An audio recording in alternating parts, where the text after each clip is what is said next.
Imaginez un monde où tout ce qui existe tourne autour de nos créations. Ouais, ça pourrait être une phrase intéressante pour un début de livre. Quand j'étais petit, je me suis souvent imaginé dans des aventures incroyables et périlleuses tout autour du monde, alors que j'étais en sûreté entre les 4 murs de ma chambre.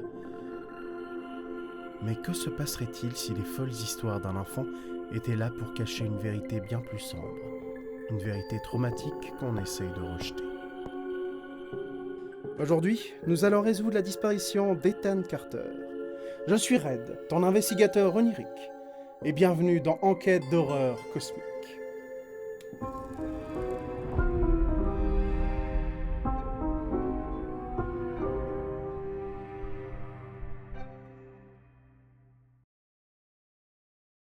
Bonjour Alan, je pense que tu te poses quelques questions.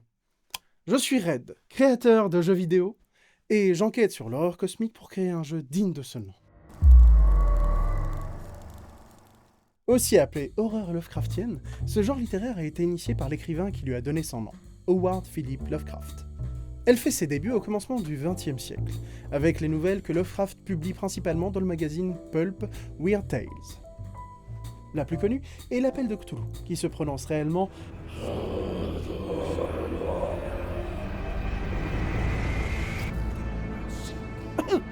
Pardon. C'est une catégorie de l'horreur utilisant notre propre imagination et ses restrictions pour créer une terreur incommensurable. Un peu comme ces nuits où on voit des visages et des formes se créer dans l'obscurité, alors qu'il n'y a que notre couverture pour nous protéger. Le bestiaire de monstres imaginé par Lovecraft joue beaucoup sur le paradoxe de Fermi. Grossièrement, il y a tellement de planètes dans l'espace aptes à la vie qu'il devrait y avoir déjà des milliers et des milliers de civilisations aliens répondant aux messages que l'on envoie dans l'espace depuis les années 60. Cité précédemment, Cthulhu est ce que l'on catégoriserait comme un grand ancien, une créature primordiale, bien plus vieille que n'importe quelle forme de vie connue. Il est souvent représenté comme cette petite statuette. Bon, là c'est une tour à dés. Succès critique! Mais en réalité, personne ne sait vraiment à quoi ressemble Cthulhu. Et c'est bien normal. Quiconque aperçoit ne serait-ce qu'un bout de cette créature ésotérique perd la raison à s'en arracher les yeux, tant l'esprit humain n'est pas fait pour comprendre ce genre de créature démesurée et insensée. Et si en vérité on se trompe de cible depuis le début?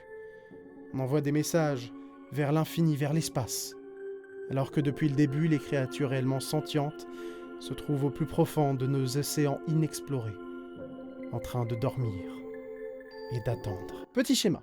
Il y a des choses que l'on sait que l'on sait. L'eau bout à son degré. Il y a des choses que l'on sait que l'on sait pas. La date de sortie de Star Citizen. Cette vidéo va peut-être mal vieillir. Et enfin, il y a des choses que l'on sait pas que l'on sait pas. Qu'y a-t-il aux frontières de l'univers? S'il y a des frontières. Si on donnait leur proportion à chaque catégorie, ça donnerait un truc du genre... Ouais. C'est dans cette dernière catégorie que Lovecraft trouve son horreur, que l'on dit cosmique. Parce que... ça nous rappelle que nous ne sommes juste qu'un grain de poussière dérivant dans un univers beaucoup trop grand pour qu'on comprenne qu'il y a des choses que nous ne savons pas, que nous ne savons pas. Des mots de Lovecraft lui-même. Les sciences dans chacune tend dans une direction particulière ne nous ont pas fait trop de mal jusqu'à présent. Mais un jour viendra où la synthèse de ces connaissances dissociées nous ouvrira des perspectives terrifiantes sur la réalité et la place effroyable que nous y occupons. Alors, cette révélation nous rendra fous, à moins que nous fuyions cette clarté funeste pour nous réfugier dans la paix et la sécurité d'un nouvel âge des ténèbres. Maintenant que tu as les bases, il est temps de commencer l'enquête. The Vanishing of Ethan Carter commence avec cet écran. Ce jeu est une expérience narrative qui ne vous guidera pas par la main. On y incarne Paul Prospero, un détective du surnaturel. Il veut venir en aide à un fan avec qui il correspond, le fameux Ethan Carter, un enfant vivant avec sa famille dans un endroit reculé nommé Red Creek Valley. Mais Ethan avait l'air de savoir des choses qu'un enfant de son âge... Non, que personne ne devrait savoir. Et ça a l'air d'être à cause de cet endroit.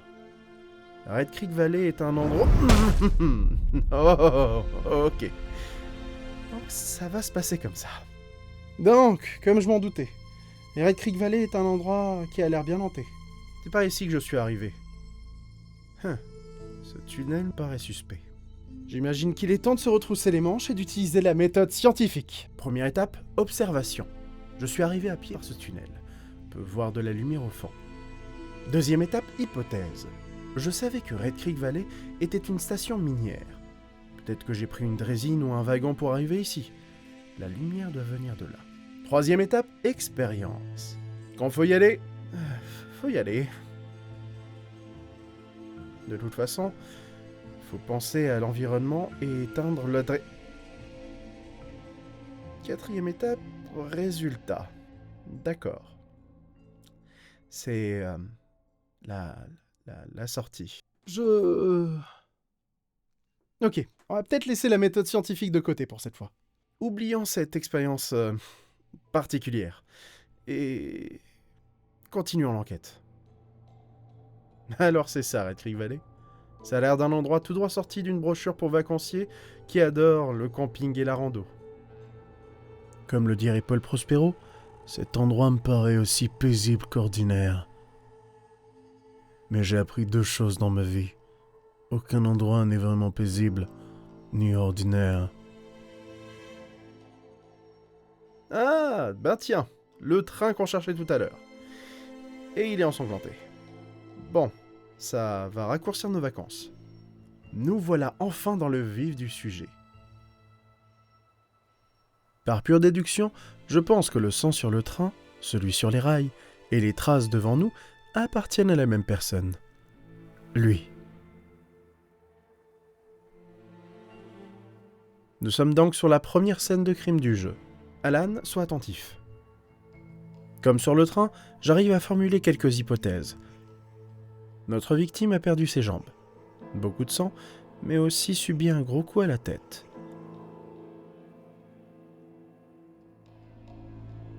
Et j'ai bien l'impression d'être un peu médium. Voilà comment ça va se dérouler.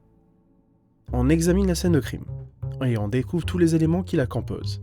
Quand des objets importants manquent à l'appel, mes pouvoirs me permettent de voir où ils sont actuellement. Plus qu'à aller les récupérer et les replacer à leur endroit d'origine. La pierre où elle a été prise, le train où il a commencé sa course, et ainsi de suite. On repart voir le cadavre et... Oh oui, le cadavre, désolé. Je me suis laissé emporter. Plus qu'à utiliser mon pouvoir de protagoniste de jeux vidéo d'enquête de 2014 pour voir chronologiquement comment notre ami a perdu pied.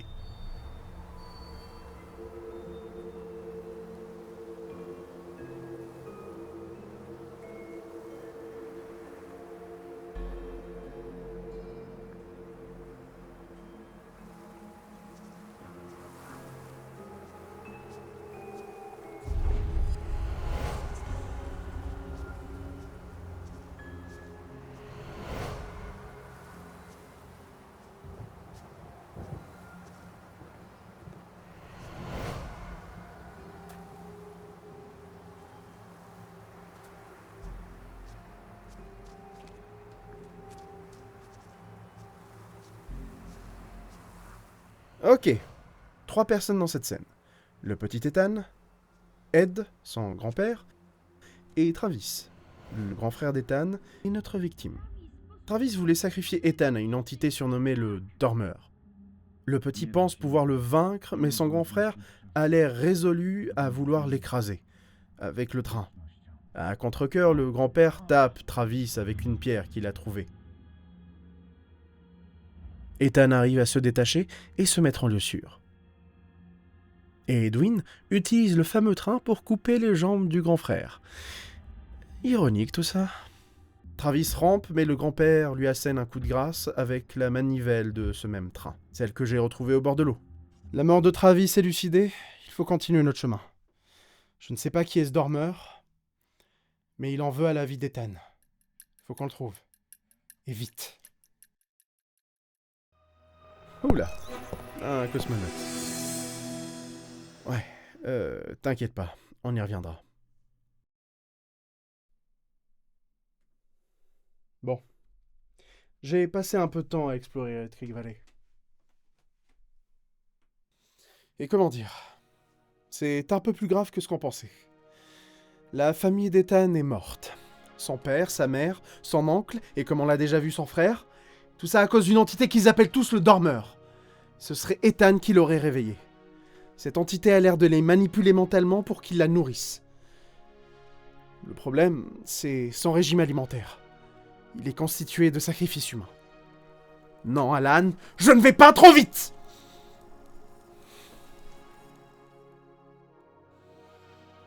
Reprenons les scènes de crime chronologiquement. Le premier à mourir est Chad, l'oncle d'Ethan, dans le cimetière. C'est le premier à avoir voulu sacrifier Ethan en l'emmurant vivant dans une crypte. Missy et Dale, les parents d'Ethan, étaient aussi présents sur le lieu du crime. Ethan trouve l'occasion de se défendre en frappant Chad. S'ensuit une dispute entre les membres de la famille. Chad étrangle Dale au sol, Missy intervient et plante un couteau sacrificiel dans le cou de Chad. Premier meurtre résolu. Et c'est parti dans la crypte. La deuxième à mourir, c'est Missy, la mère d'Ethan, dans la mine. On apprend, sur cette scène de crime, 2 choses importantes. Que le père d'Ethan est contre le sacrifice de son fils, mais surtout qu'Ethan aurait trouvé une pièce secrète où il aurait réveillé ce fameux dormeur.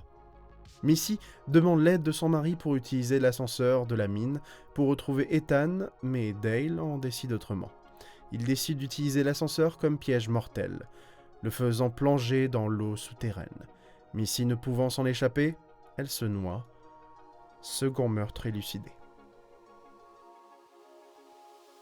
Le troisième à mourir, c'est Dale, le père d'Ethan, près du barrage. À la sortie de la mine, Dale attend l'arrivée de Travis avec une hache en main. Le père semble être une des seules personnes à ne pas être totalement contrôlée par le dormeur. Il compte bien en finir avec cette histoire et sauver Ethan. Malheureusement, Travis poursuit Dale jusqu'à le mettre au pied du mur. Pensant que prendre sa propre vie ne nourrirait pas le dormeur, Dale décide de s'enfoncer des ciseaux dans la gorge, ne faisant ainsi pas de mal à ses fils.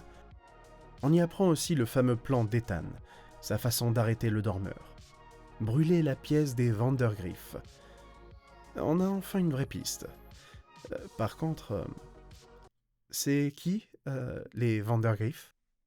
Le quatrième à mourir, c'est Travis, le grand frère d'Ethan, près du train. Mais nous avons déjà élucidé son meurtre.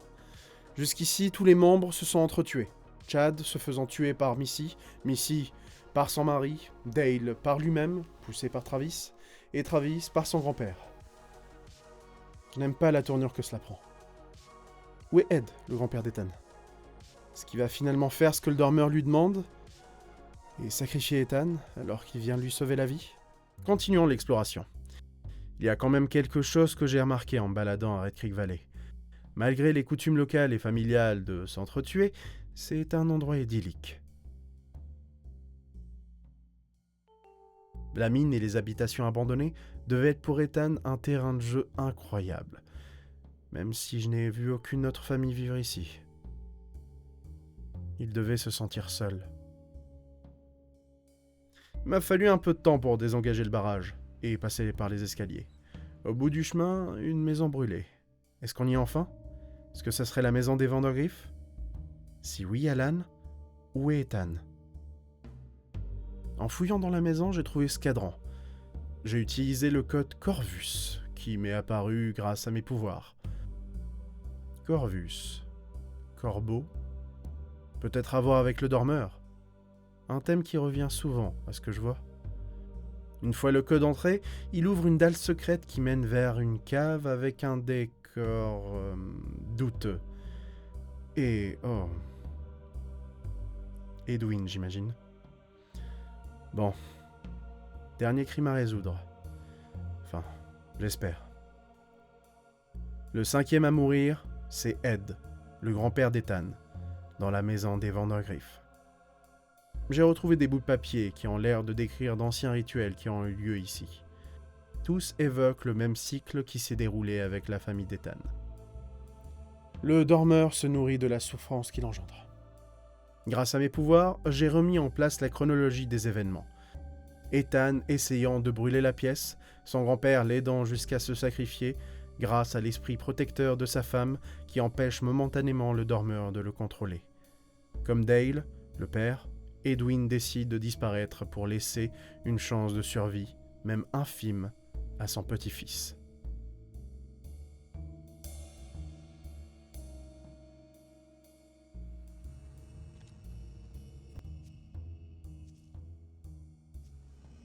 Ça va, gamin? T'as vu, Alan? On l'a enfin trouvé. Plus qu'à réveiller le dormeur. Tu te rappelles du cosmonaute? Il est temps que je t'en parle. Ce n'est pas la seule anomalie que j'ai pu rencontrer à Red Creek Valley. Le cosmonaute m'a fait le poursuivre dans toute la forêt, jusqu'à m'envoyer dans l'espace. J'ai mis les pieds dans la maison d'un alchimiste fou qui cachait ses secrets derrière des portes dimensionnelles, défiant les lois de la physique. L'esprit d'une sorcière m'a invité à remettre en question le tissu même de la réalité. Et les pièges que j'ai trouvés à l'entrée de Red Creek Valley ont quelque chose en commun. Ethan. À chaque fois, je retrouvais une page où Ethan racontait l'histoire que je venais de vivre. Le seul à mourir, c'est Ethan Carter, dans la maison des Vandergriff.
Et Ethan s'est imaginé dans des aventures incroyables et magiques tout autour de son monde, alors qu'il était dans une maison en feu, enfermé entre quatre murs.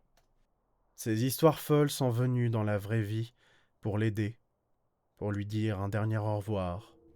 Paul Prospero, son héros, détective du surnaturel, est venu aider pour la dernière fois une âme à passer de l'autre côté. La disparition d'Ethan Carter. Enquête élucidée.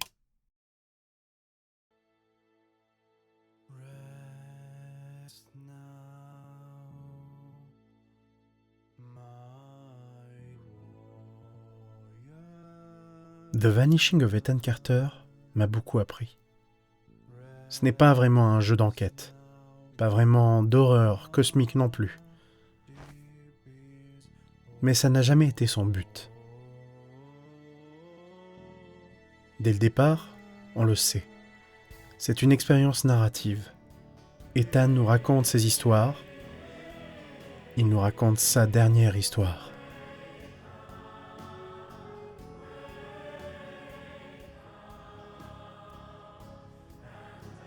Ce que je retiendrai, Alan, c'est que l'horreur a plus de sens et d'impact quand la vie autour de nous est merveilleuse.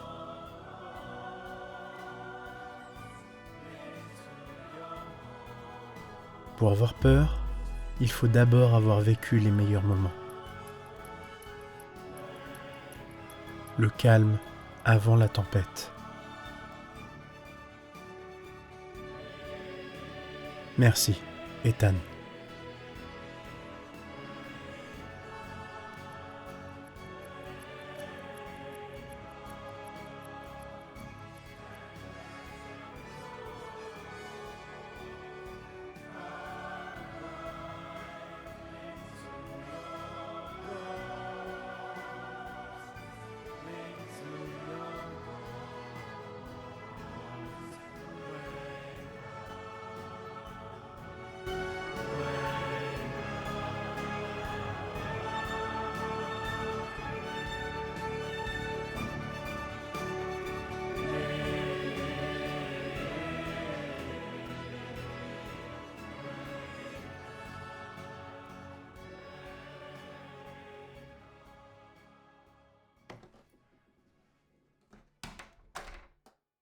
J'ai omis la seconde partie de ma phrase en début de vidéo.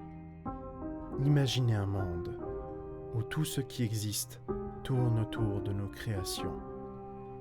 Le néant de la réalité même serait donc que pure invention.